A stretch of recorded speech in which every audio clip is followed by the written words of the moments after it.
Well, good morning. This morning we're inside the Powerhouse.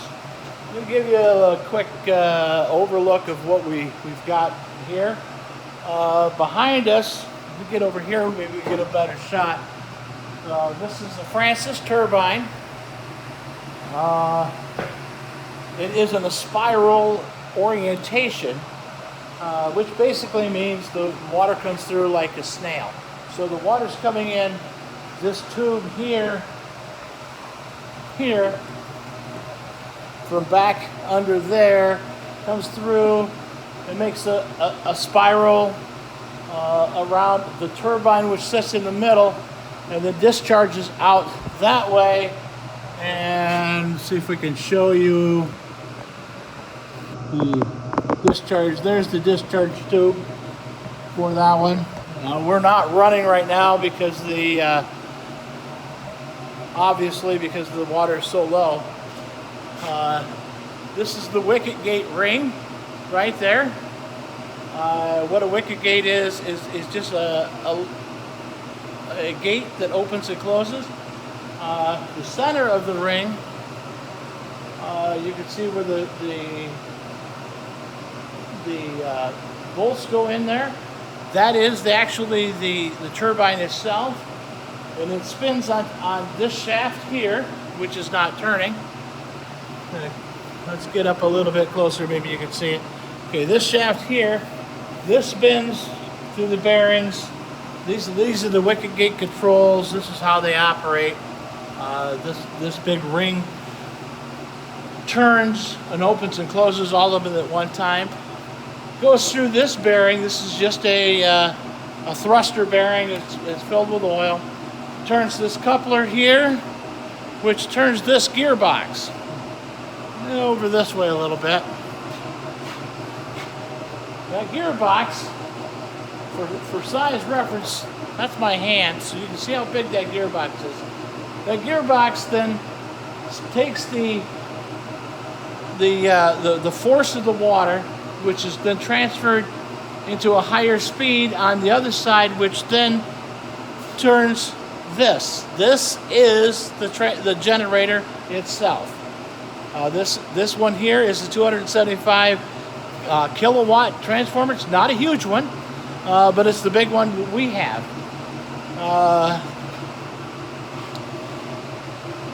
The unit itself takes up quite a bit of space. The brick building that you see, the brick walls are the original 1926 building. That hole over there that you see behind the turbine is the original front doors. During that time, the penstock came in over here. The turbine set here discharges down below, and then all the controls were on the other side. And then in the 86th edition, which is all of this, the control room, this one, and that is the small unit. Down there is where this is the penstock right here, comes in and does the spiral, and then goes out the discharge tube. This is the little one. I'm sorry, this is 275. The other one is 550. This is the 275. It has a different style gearbox. You can hear this one run, and it's the gearbox itself that's making that noise. The gearbox has always been noisy. We've tried everything and anything. The company says it just makes noise. But this is the 1986 edition. The control room is over in there. You can see some of the controls.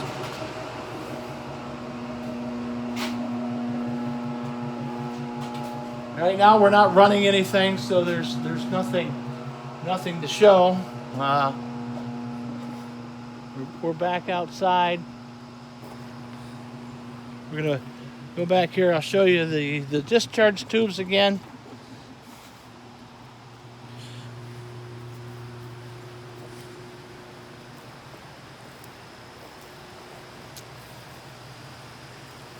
This is what we call the tail race.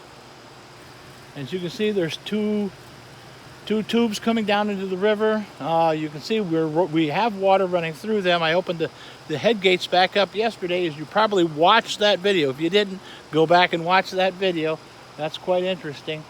And you can see that the water is relatively low. You can see the black line on the rocks, and that's usually what our water height is. We're anticipating quite a bit of rain in the next couple days, up to an inch. So that would be great if we got it. Not great because I've got to work outside, but great because we need it to produce electricity.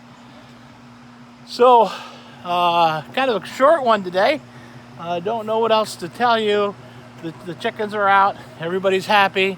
We've got the new pen is done.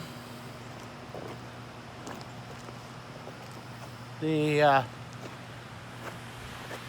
the new pen. It's not really a new one. We just changed it around, reoriented everything. And we took out the trailers. You can look up by the meter shed. You'll see the back end of the one trailer setting there. That's going to end up to be a storage trailer. Got to be cleaned out, have some shelving put in it, but other than that, that's it. We operate everything here simply by the control panels. We've got a couple PLCs like everybody else has. There's nothing proprietary here. We do maintain the water levels. We could walk over there and I can show you the water level out the window, upstream. It's kind of a nice. This is the water pressure gauge. That water pressure gauge tells me what the head pressure is inside this unit. And I could tell by that whether my racks have to be cleaned or if everything's doing fine. So let me spin you around here real quick, get you a shot of the river. Me over here.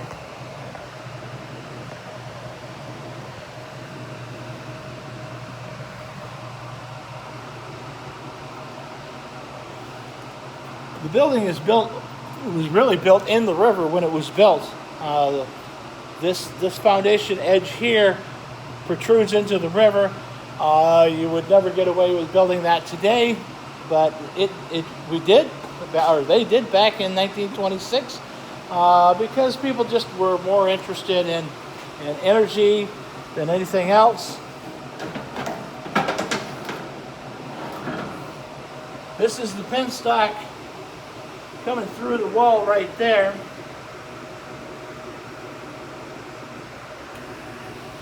Of course, everything's got a drain. The drain pit goes directly down to the river, so we have to be careful with water and whatnots getting into there. We try to make sure that nothing gets in there. We do have the big gearbox right here does leak a little bit of oil, so we have our oil mats. And where it drips, I put this tube here so it drips into the bucket. Not terrible. You just have to keep an eye on it.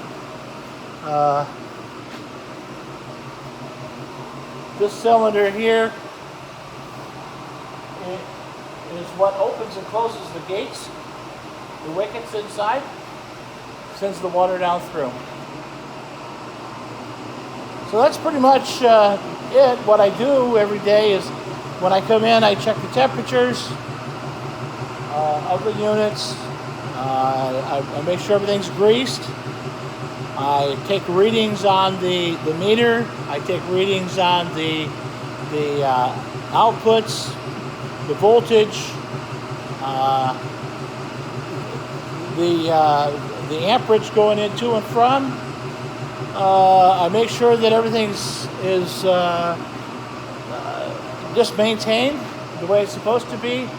I watch my water levels. I watch my pressures on my pressure gauges to determine whether or not I have to clean the racks or to do some other maintenance that has to be done periodically. But other than that, that's pretty much the daily stuff.